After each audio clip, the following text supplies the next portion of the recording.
Good morning dear students. तो आगे बढ़ते हैं। आज हम जिस टॉपिक को कंसिडर करेंगे वो है हमारा नॉर्मलाइजेशन ऑफ वेव फंक्शन, अर्थात तरंग फलन का प्रसामान्यकरण। यह एक प्रकार से कंडीशन है जो वेव फंक्शन पर हम इम्पोज करते हैं। इस टॉपिक को करने से पूर्व के लेक्चर में हम लोगों ने जो चर्चा की थी उसको हल्का सा ब्रीफ रिकॉल लेते हैं और इस टॉपिक को आगे बढ़ाते हैं, और ये वेरी इंपॉर्टेंट है, ठीक है ना। अब आज जो लेक्चर हम देखेंगे उस लेक्चर में हम लोगों को ये पता है कि हम तरंग फलन पर कोई कंडीशन को पढ़ने वाले हैं। तो जिस प्रकार से हम लोगों ने एक टॉपिक पढ़ा था कि कोई भी वेव फंक्शन है वो फिजिकली एक्सेप्टेबल होगा तो उसके लिए कुछ कंडीशंस थी, ठीक है ना। वो क्या क्या कंडीशन थी कि वो सिंगल वैल्यूड होना चाहिए, कंटिन्यूस होना चाहिए, ठीक है, और वर्ग समाकलनीय होना चाहिए, यानी स्क्वायर इंटीग्रेबल होना चाहिए। उस प्रकार ये चार पांच कंडीशन हम लोगों ने कंसिडर की थी। तो उसी क्रम में हम क्या देखेंगे, एक कंडीशन और देखेंगे। हालांकि ये कंडीशन कोई उसके लिए जरूरी नहीं है कि तरंग फलन भौतिक रूप से स्वीकार्य हो, ठीक है ना, लेकिन ये नॉर्मलाइजेशन ऑफ वेव फंक्शन हम पढ़ते क्यों हैं, आप इस चीज को समझिए कि हम जब कभी भी कोई कंक्लूजन या कोई रिजल्ट्स प्राप्त करते हैं तो हमेशा एक नॉर्मल सिचुएशन में प्राप्त करने का प्रयास करते हैं, या एक ऐसी सिचुएशन हम प्राप्त करते हैं जिससे हमारी कैलकुलेशन क्या हो जाए, बहुत आसान हो जाए। तो ये टॉपिक इसलिए इंपॉर्टेंट है कि वेव फंक्शन को हम सबसे पहले नॉर्मलाइज्ड करेंगे। अब कैसे करेंगे, किस प्रकार से होगा, वो तो मैं अभी आपको पूरा डिटेल में लिख करके बताऊंगा, और वो वेरी इंपॉर्टेंट है, ठीक है। इंपॉर्टेंट क्यों है, क्योंकि जब भी आप तरंग फलन से संबंधित न्यूमेरिकल्स को करने का प्रयास करोगे तो उसमें जो सबसे पहली, या आप एक तरह से कह सकते हो इसेंशियल कंडीशन क्या होगी कि आपको ये चेक करना पड़ेगा कि whether the given wave function is normalised और नॉट, ठीक है ना। अर्थात दिया गया जो तरंग फलन है वह प्रसामान्यकृत है या नहीं है। अगर है तो बिल्कुल सही है, फिर आपको कोई भी तरह की चिंता करने की आवश्यकता नहीं, आप अपनी कैलकुलेशन को आगे बढ़ा सकते हो। और अगर प्रसामान्यकृत नहीं है तो उसे प्रसामान्यकृत बनाने का प्रयास किया जाएगा या बनाया जाएगा। किस प्रकार से बनाया जाएगा उसके लिए अभी मैं कंडीशन लिखने वाला हूं। तो चलो इसको देखते हैं। बहुत सिंपल सी कंडीशन है, एक लाइन की कंडीशन है, आपको सिर्फ याद रखनी है, ठीक है ना। और बहुत ज्यादा इसके डिटेल में अभी अपन को चिंता करने की आवश्यकता नहीं है, ठीक है। तो देखिए, आपको एक चीज पता है, हम लोगों ने ये इस प्रकार का एक मैथमेटिकल एक्सप्रेशन देखा था, integration of psi star psi d tau, जिसको हमने क्या कहा था, किसी कण के पाए जाने की प्रायिकता, ठीक है ना। इंटीग्रेशन का हमने क्यों लगाया, इंटीग्रेशन हमने इसलिए लगाया कि किस क्षेत्र में प्राप्त करना चाह रहे हो। तो अगर मान लो कोई इसको अगर मैं वन डायमेंशन की बात करता हूँ इजी करने के लिए dx, तो अगर मैं इसकी लिमिट x1 से x2 कर देता हूँ तो इसका कुछ ना कुछ मान आएगा भाई। जब आप इसको सॉल्व करोगे, साई आपको दिया हुआ होगा, साई स्टार क्या होता है, कॉम्प्लेक्स कॉन्जुगेट ऑफ साई, अर्थात साई का संयुग्मी सम्मिश्र। वो आप निकाल सकते हो बिल्कुल आयोटा को माइनस आयोटा में कन्वर्ट करके। तो जब आप इस एक्सप्रेशन को सॉल्व करोगे तो आपको कुछ ना कुछ क्या मिलेगा, मान मिलेगा। वह मान दर्शाता क्या है, वह मान यह दर्शाता है कि उस कण जिसके तरंग फलन को हम साई से निरूपित कर रहे हैं, उस कण के x1 और x2 के बीच पाए जाने की प्रायिकता को दर्शाता है। समझ गए आप इस चीज को, ये एक्सप्रेशन क्या दर्शा रहा है, प्रायिकता को दर्शा रहा है। और इसका मान क्या होगा, इसका मान होगा 0 से तो ज्यादा, ठीक है, और 1 से कम।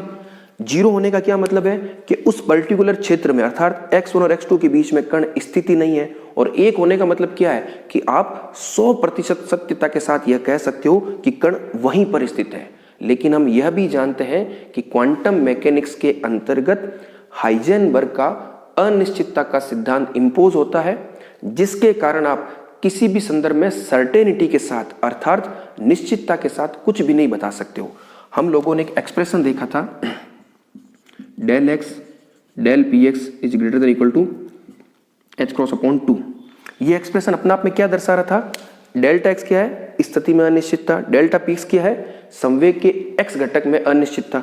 तो अगर आपने कह दिया कि एक पर्टिकुलर क्षेत्र में या एक पर्टिकुलर रेंज में, परास में कण के पाए जाने में निश्चितता है, निश्चितता होगी तो क्या हो जाएगा, उसमें अनिश्चितता कितनी हो जाएगी, 0 हो जाएगी। तो अगर ये 0 है तो डेल्टा पी एक्स क्या आ जाएगा, इनफाइनाइट आ जाएगा। तो ये संभव नहीं है।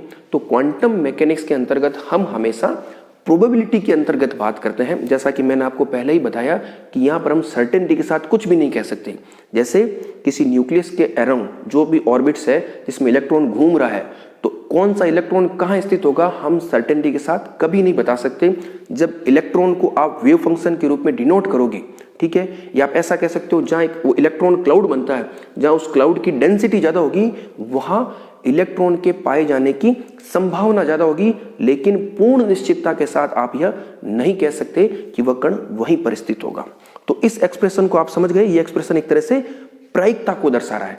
अभी हम नॉर्मलाइजेशन ऑफ वेव फंक्शन को समझने के पश्चात कम से कम 4-5 न्यूमेरिकल प्रैक्टिस करेंगे जो वेरी इंपॉर्टेंट है, ठीक है। तो उसमें एक न्यूमेरिकल तो हम ये भी देखेंगे कि कण के पाए जाने की प्रायिकता को आप न्यूमेरिकली किस प्रकार फाइंड करते हो और नॉर्मलाइजेशन फैक्टर का आप किस प्रकार से उपयोग करते हो। तो यह चीज आपको क्लियर हो गई। अब अगर मैं आपसे यह कहूं कि ये लिमिट मैंने चेंज कर दी, इस लिमिट को मैंने क्या कर दिया, चेंज कर दिया, और मैंने लिख दिया यहां पर ऑल स्पेस। ऑल स्पेस का मतलब क्या हो गया, जो संपूर्ण आकाश है, संपूर्ण क्षेत्र, ब्रह्मांड समझ सकते हो आप एक तरह से। तो इसका मान क्या होगा, निश्चित रूप से इसका मान फिर 1 ही आएगा। क्या आएगा, 1 ही आएगा। क्यों आएगा, क्योंकि ब्रह्मांड में या प्रकृति में कण कहीं ना कहीं तो स्थित होगा ही होगा, ठीक है। तो जब आप ऑल स्पेस कर रहे हो तो इसका मान क्या आ जाएगा, 1 आ जाएगा, ठीक है। तो इस स्थिति को हम क्या कहते हैं कि इस स्थिति में आपकी प्रायिकता 1 है। एक चीज मैं और क्लियर कर देता हूं कि आपके केवल ऑल स्पेस की भी बात नहीं है, ऑल स्पेस में तो 1 आना ही आना है, उसमें तो कोई दिक्कत नहीं है। लेकिन अगर आपकी लिमिट सपोज कीजिए x1 x2 है, उस स्थिति में भी इसका मान 1 आ सकता है। कैसे आ सकता है कि जैसे मान लीजिए आपके पास कोई ऐसा क्षेत्र है, ये इस प्रकार का, ये पूरा x एक्सिस है, ये x1 है, ये x2 है, ठीक है। कण मान लो इसके बीच में कहीं है, कोई भी एक कण यहां पर है, तो इसका मान 1 आने के लिए क्या जरूरी है कि जो कण है वो इस दीवार और इस दीवार के बाहर कहीं नहीं होना चाहिए, ठीक है। तो अगर मान लो इस कण पर या ये दीवार, ठीक है ना, ये आगे सब डेरिवेशन आएंगे, ये दीवार इस प्रकार की हो कि कण किसी भी स्थिति में इस दीवार को ना तो इधर से क्रॉस कर पाए ना इधर से क्रॉस कर पाए, तो x1 और x2 के बीच उसके पाए जाने की प्रायिकता हमेशा क्या होगी, 1 होगी। आप बस सिंपल सा इतना ध्यान रखिए कि जो कण है, जिस रेंज में आप इस एक्सप्रेशन को फाइंड कर रहे हो, उस रेंज से अगर वो बाहर नहीं है तो इस प्रायिकता का मान क्या आ जाएगा, 1 आ जाएगा। तो ये चीज आपको पता होनी चाहिए। बस अब इससे ही निकल करके आपकी क्या आ जाएगी, नॉर्मलाइजेशन कंडीशन आ जाएगी। वो कैसे आएगी अभी उसको देखते हैं।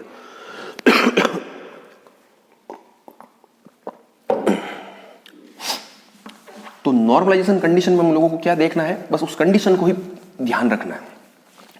वो कंडीशन क्या है, आप लिख लीजिए, कोई तरंग फलन साई प्रसामान्यीकृत होगा यदि वह निम्न प्रतिबंध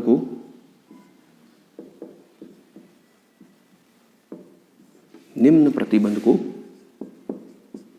संतुष्ट करता हो। वो प्रतिबंध क्या हो जाएगा कि कोई तरंग फलन साई है तो उसके लिए Sai star psi ditto, ditto मतलब हम 3 डायमेंशन की बात कर रहे हैं, और यहां पर आ जाएगा all space is equal to 1। ये जो कंडीशन है वो अपने आप में क्या है, वेव फंक्शन के लिए नॉर्मलाइजेशन की कंडीशन है। और अब मैंने आपको पहले बताया नॉर्मलाइजेशन हम क्यों करते हैं, ताकि हमें एक नॉर्मल सिचुएशन मिल जाए। तो ये बिल्कुल बेसिक सिचुएशन है, ठीक है ना, इसमें कोई प्रकार की आपको समझने में दिक्कत नहीं होगी, क्योंकि आपको पता ही है कि ये क्वांटिटी क्या दर्शा रही है, प्रायिकता को दर्शा रही है। और अगर मैं ऑल स्पेस की बात करूंगा तो इसका मान हमेशा क्या आएगा, 1 ही आएगा। अब जरूरी नहीं आप ऑल स्पेस दिया जाए, रेंज भी दे सकते हैं x1 x2, तो उस स्थिति में आप इसको 1 के बराबर करोगे। कंडीशन का मतलब क्या है, जरूरी नहीं है आपको क्वेश्चन में, जैसे मान लो साई आपको सपोज करो ऐसे दे दिया sin x, ये मैंने ऐसे ही लिख दिया है, आपको चेक भी करना पड़ेगा कि ये एक्सेप्टेबल है या नहीं। मैंने ऐसे ही लिख दिया रैंडमली एक बार, psi is equal to sin x। तो इसको चेक करने के लिए आप क्या करोगे, पहले तो ये देखोगे किस लिमिट में आपको चेक करना है। अगर कुछ भी लिमिट नहीं है तो आपकी लिमिट हो जाएगी -∞ से +∞, कुछ नहीं दे रखी है तो आप क्या करोगे, इस वेव फंक्शन के लिए साई स्टार निकालोगे, साई स्टार sin x ही आएगा, तो +∞ -∞ sin square x dx, 1 dimension में। इसको आप चेक करोगे क्या इसका मान 1 आ रहा है। अगर आ रहा है तब आपका ये वेव फंक्शन कैसा है, नॉर्मलाइज्ड है, फिर आपको कोई चिंता करने की आवश्यकता नहीं है। अगर नहीं आ रहा है तब आप क्या करोगे, ये कंडीशन अप्लाई करोगे और नॉर्मलाइज्ड करोगे। तो उस नॉर्मलाइज्ड करने के तरीके को हम क्या कहते हैं कि हम तरंग फलन को क्या कर रहे हैं, प्रसामान्यीकृत कर रहे हैं। तो वो कैसे करोगे, उस चीज को आप सीखिए, बहुत बेसिक चीज है। लेक्चर को आप बहुत ध्यान से सुनिएगा, बहुत छोटा सा टॉपिक है, लेकिन फिर भी मैं इसको थोड़ा डिटेल में आपको बता रहा हूं। ठीक है ना, ये चीजें समझनी जरूरी है, अदरवाइज कंफ्यूजन हमेशा बना रहता है। तो ये कंडीशन तो किसकी है, नॉर्मलाइजेशन की है। फिर मैंने आपको बता दिया नॉर्मलाइजेशन चेक करने का क्या तरीका है, जो वेव फंक्शन आपको दे दिया उसके ऊपर आप ये कंडीशन इंपोज कर दीजिए। अब ये d2 अगर 1 डायमेंशन है तो dx हो जाएगा, ठीक है। ऑल स्पेस का मतलब क्या हो जाएगा, इन जनरल सामान्यतया माइनस इनफाइनाइट से प्लस इनफाइनाइट, अगर आपको कोई रेंज दे रखी है तो आप वो रेंज अप्लाई कर दीजिए, ठीक है ना। जैसे मान लो x equal to 0 to a दे दिया, 0 टू 2 दे दिया, तो आप 0 टू 2 अप्लाई कर दीजिए। वो जैसा क्वेश्चन में गिवन है वैसा आप अप्लाई कर दीजिए, ठीक है ना। मैंने इन जनरल कंडीशन लिखी है। अब दूसरी सिचुएशन ये है कि अगर वो 1 नहीं आता है तब आप क्या करोगे, तब हम क्या करेंगे, उस तरंग फलन को नॉर्मलाइज्ड करने का प्रयास करेंगे या नॉर्मलाइज करेंगे। तो कैसे करेंगे, तो उसके लिए हम क्या करते हैं कि जैसे साई है तो हम क्या करेंगे, जो भी साई का मान दिया हुआ है, ठीक, जो भी दिया हुआ है उसको हमने चेक कर लिया कि वो नॉर्मलाइज्ड नहीं है, तब हम क्या करेंगे, इस साई को किसी फैक्टर a से मल्टीप्लाई करेंगे, किसी फैक्टर या किसी कांस्टेंट a से मल्टीप्लाई करेंगे, जहां a आपका क्या कहलाता है, प्रसामान्य, सॉरी एक मिनट, प्रसामान्यीकरण गुणांक, नॉर्मलाइजेशन फैक्टर, ठीक है ना, प्रसामान्यीकरण गुणांक कहलाता है, ठीक है। अगर नहीं है तो आपने ये कर दिया, तो इससे फिर आप साई स्टार निकालोगे तो साई स्टार क्या आएगा, साई स्टार। और ए जो होता है इन जनरल क्या होता है, कॉम्प्लेक्स होता है इन जनरल, ठीक है ना, रियल नहीं होता, कॉम्प्लेक्स होता है।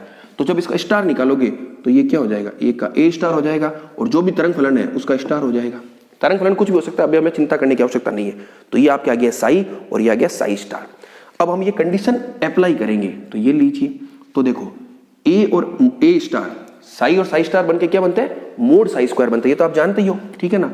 कॉम्प्लेक्स कॉन्जुगेट में आप जानते हो कि सम्मिश्र राशि और उसका संयुग्मी सम्मिश्र अगर मल्टीप्लाई होता है तो उसका क्या बन जाता है, मोड बन जाता है। तो इसको मैं ऐसा लिख दूंगा, मोड ए स्क्वायर। फिर जो भी तरंग फलन है, अब इस तरंग फलन को मैंने क्या लिख दिया, जो भी दिया हुआ आपका या मान जो भी होगा उससे कोई मतलब नहीं है, और उसका स्टार इक्वल टू d2, और ये 1 हम अप्लाई करेंगे।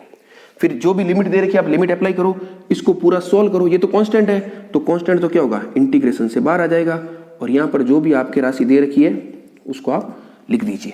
अब इस इंटीग्रेशन को आप आराम से सॉल्व कर सकते हो। जो भी मान है, एक्स स्क्वायर दे रखा है, साइन एक्स दे रखा है, टेन एक्स, कुछ भी दे रखा है, कुछ भी दे रखा है, लिमिट आपको दे रखी है, जिसको आप मान आराम से निकाल सकते हो।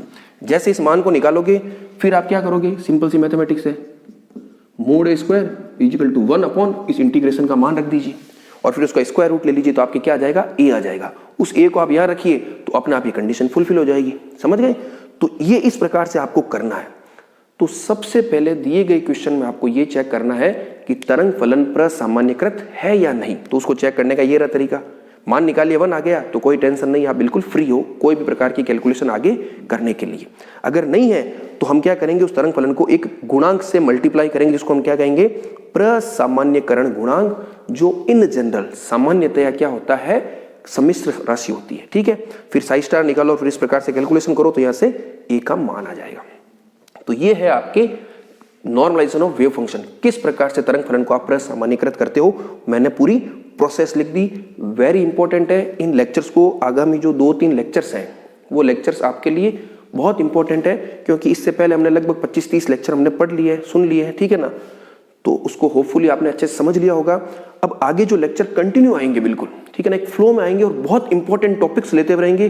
बीएससी में बड़े क्वेश्चन उसमें से आने ही आने हैं, कॉम्पिटिटिव एग्जाम में क्वेश्चन, ढेरों क्वेश्चन उसमें से पूछे जाते हैं। तो उन टॉपिक्स को समझने से पूर्व क्या होगा, हमें कुछ नई नई चीजें सीखनी होगी, जो 2-3 लेक्चर में आपको आसानी से सिखा दूंगा। अब ये जो लेक्चर्स है ये एक तरह से क्या है, लैंग्वेज हो रही है आपके आगे के टॉपिक्स के लिए। आप ये चीज अच्छे से जानते हो कि जब कभी भी आप किसी विषय से संबंधित भाषा को सीखोगे तभी आप उस विषय की गहराई को समझ पाओगे। तो इन लेक्चर्स में हम क्या कर रहे हैं, जो आगे टॉपिक्स पढ़ने वाले हैं उसकी लैंग्वेज को या उसकी भाषा को समझने का प्रयास कर रहे हैं। आप बहुत ध्यान से सुनिए, एक एक चीज को मैं यहाँ लिखने वाला हूं, और अगर ना भी समझ में आए तो भी घबराने की आवश्यकता नहीं। आप दूसरी बार सुन लीजिए, तीसरी बार सुन लीजिए, 100% आपको समझ में आएगा ही आएगा। और कुछ टॉपिक ऐसे होते हैं जो आगे पीछे के लेक्चर से भी लिंक होते हैं, तो कभी भी इस तरह से घबराने की आवश्यकता नहीं है। कोई भी कंटेंट या टॉपिक छूटेगा भी नहीं, वो निश्चित रूप से आगे पीछे कहीं ना कहीं कवर हो जाएगा। और उसके बावजूद भी कोई समस्या हो तो कम्युनिकेशन मीडियम आपके लिए सदैव खुला है। यूट्यूब कमेंट बॉक्स में आप आराम से पूछ सकते हो, ठीक है।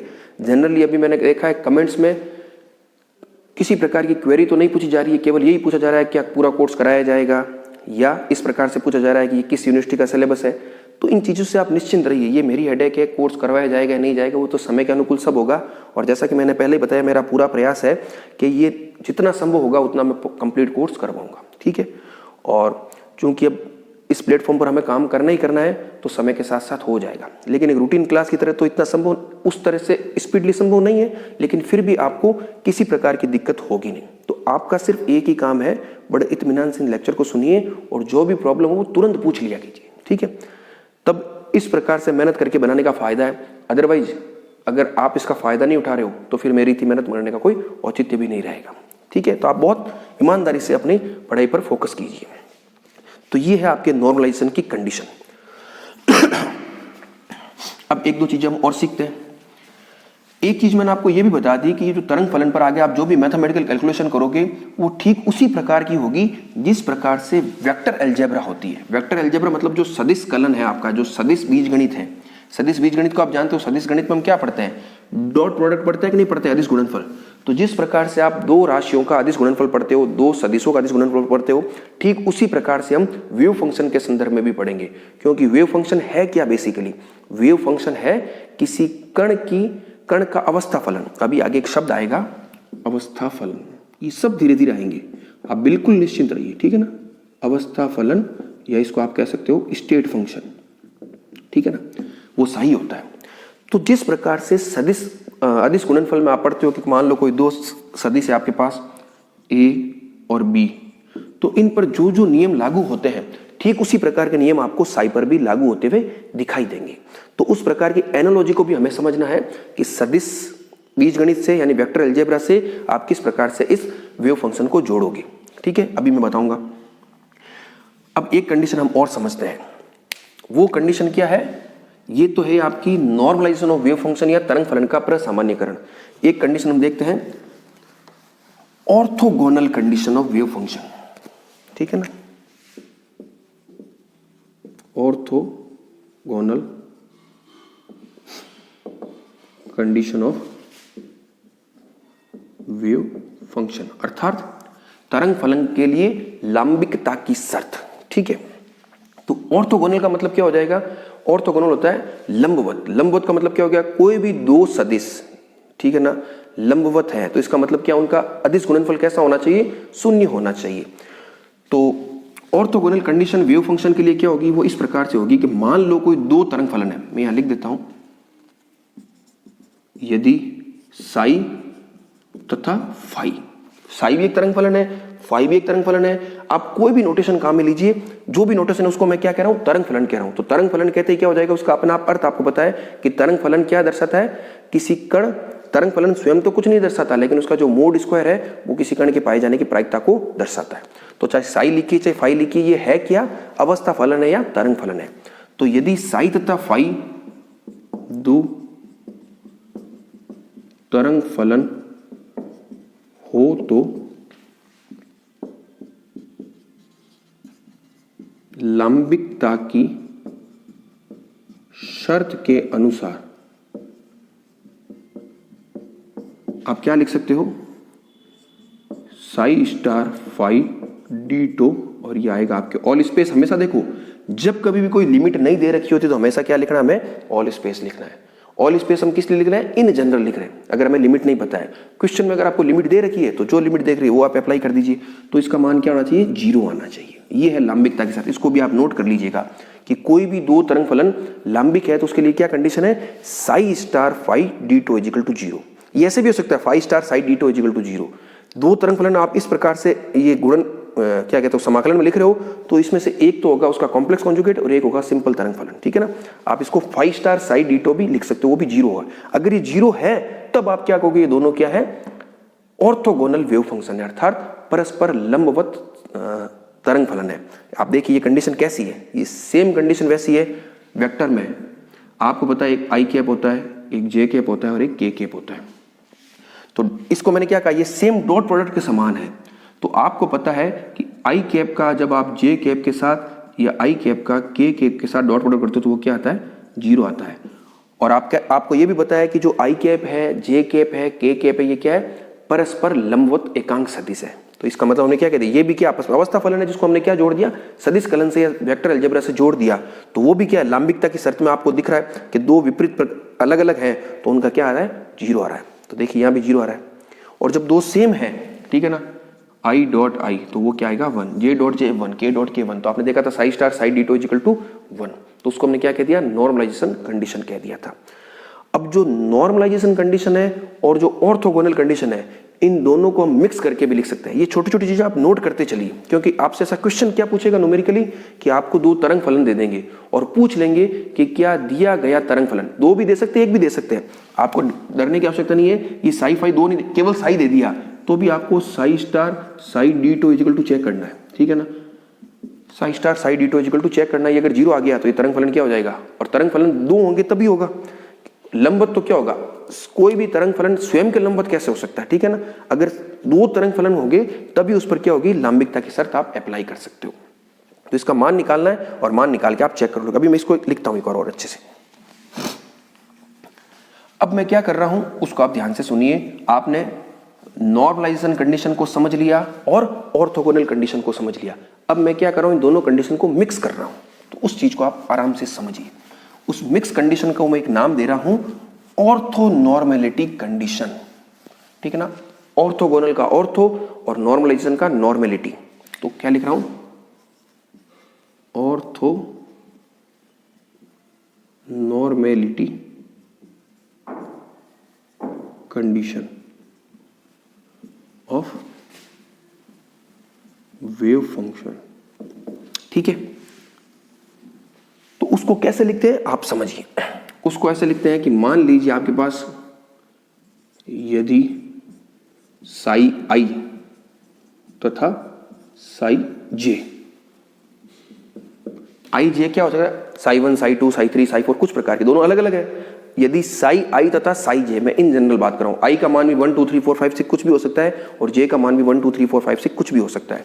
और चूंकि ये दोनों डिफरेंट डिफरेंट वेव फंक्शन है, तो यदि साई आई तथा साई जे दो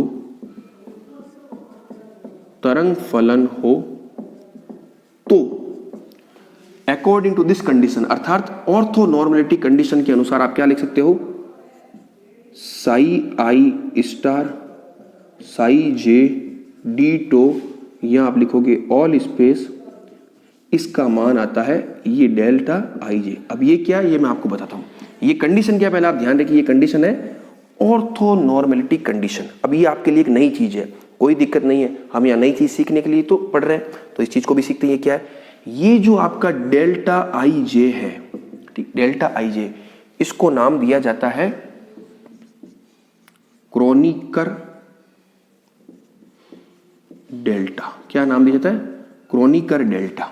इसका एक नया नाम है क्रोनिकर डेल्टा। और इसका मान क्या होता है, इसका मान होता है आपके, देखिए इसका मान होगा 0 कब, या ऐसे देखिए, इसका मान इक्वल टू क्या हो, जे हो, और इसका मान होगा 0 कब, जब i is not equal to जे हो। बस ये आपको पता रहना चाहिए कि क्रोनिकर डेल्टा की परिभाषा क्या है, कि डेल्टा आई जे इसका मान 1 होगा जब i इज इक्वल टू जे हो, और जब i नॉट इक्वल टू जे हो तो इसका मान क्या हो जाएगा, 0 हो जाएगा। तो अब देखिए आप, अब अगर मान लो i इज इक्वल टू जे है, सपोज कीजिए मैं i मेरे पास क्या क्या हो सकता है, i हो सकता है 1 2 3 कुछ भी, j हो सकता है 1 2 3 कुछ भी। तो i और j बराबर है, i और j बराबर होने का मतलब क्या हो गया, जैसे मैंने लिख दिया psi 1 star psi 1 d tau is equal to, दोनों बराबर है, जिसका मान क्या होगा 1 होगा, जिसका मान 1 आएगा। और आपको पता भी है कि साई सेम साई होगा, psi star psi d tau का मान ऑल स्पेस और हमेशा क्या होता है, 1 होता है। तो ये मैंने नॉर्मल, एक तरह से ये क्या है, ये नॉर्मलाइजेशन कंडीशन ही है। डेल्टा आई जैसे हमने एक सिंगल फॉर्मूला बना दिया, ठीक है। इसके साथ साथ हमने क्रोनिकर डेल्टा की डेफिनेशन भी सीख ली। अब आई नॉट इक्वल टू जे हो तो एक कंडीशन क्या हो सकती है, ये all space psi 1 star psi 2 d tau, आपको पता है इसका मान 0 ही होगा। क्यों, क्योंकि साई 1 साई 2 क्या दो अलग अलग तरंग फलन है, और चूंकि डेल्टा आई जे के बराबर है, और डेल्टा आई जे की परिभाषा क्या, अगर आई और जे नॉट इक्वल, दोनों बराबर नहीं हो, इसका मान क्या होगा, 0 होगा। तो इस प्रकार से आप ऑर्थोनॉर्मेलिटी कंडीशन को भी लिख सकते हो। और आप चेक कर लीजिए खुद कि ये किस प्रकार से सदिश तरंग वेक्टर अलजेब्रा से मैच कर रहे हैं। आप देखिए आई और जे, ये क्या एक प्रकार का डॉट प्रोडक्ट ही है। इसको आप, ये जो क्वांटिटी है पूरी, इसको आप एक तरह से डॉट प्रोडक्ट कह सकते हो दो सदिशों का। तो अगर दोनों समान है तब उसका मान 1 होगा। आई का आई के साथ डॉट करोगे तो 1 होगा, जे का जे के साथ करोगे तो 1 होगा, के का के के साथ करोगे तो 1 होगा। और दोनों डिफरेंट है, आई का जे के साथ, आई का के साथ, जे का के साथ, तो उसका मान क्या होगा? 0 होगा। तो 0 हो ही रहा है। तो इस प्रकार से ये कंडीशन भी आपको पता रखनी है। तो इस लेक्चर में हम लोगों ने क्या सीख लिया? नॉर्मलाइजेशन ऑफ वेव फंक्शन, यानी तरंग फलन पर प्रसामान्यीकरण की कंडीशन को समझ लिया, ऑर्थोगोनल की कंडीशन को समझ लिया, और दोनों को साथ अगर लिखना हो तो किस प्रकार से क्रोनिकर डेल्टा का उपयोग करते हुए हम लिख सकते हैं। होपफुली आपको अच्छे से समझ में आ गया है। अब हम नेक्स्ट लेक्चर में क्या करेंगे? इन दोनों पे बेस न्यूमेरिकल प्रैक्टिस करेंगे, तो ये टॉपिक आपका एकदम क्लियर हो जाएगा, कोई समस्या आपको रहने वाली नहीं है। Thank you.